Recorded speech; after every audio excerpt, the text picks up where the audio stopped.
Mon alcool, il a commencé très, très peu. Et puis avec les années, ça a monté. Et je suis arrivée à un moment où j'étais ivre tous les jours. Et mon entourage ne comprenait pas, puisque j'avais tout ce qu'il fallait. J'avais une maison, des enfants, un mari. Je ne pensais pas pouvoir m'en sortir. Et je ne connaissais rien, je ne connaissais personne qui puisse m'aider. De toute façon, je ne cherchais pas d'aide. Voilà. Et c'est mon mari qui a trouvé la bonne adresse pour moi. Et c'est grâce à lui que si j'ai poussé la porte d'un groupe pour la première fois.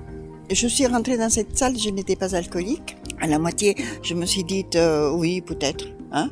Et à la fin, quand les 20 personnes avaient parlé, j'étais complètement alcoolique. Et parce que à travers leurs témoignages, je me suis reconnue, moi, alcoolique. Quand je suis rentrée chez moi, j'avais une bouteille de bière cachée, mais je ne l'ai pas bu. Parce que j'ai dit je vais attendre demain, je vais voir un peu si je peux dormir.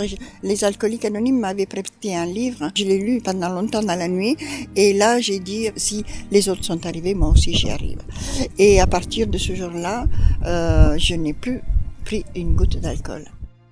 À ma première réunion, il y avait une dame qui a parlé de son service en prison. Que le lendemain, le samedi matin, elle allait faire la première réunion à la prison de Fresnes.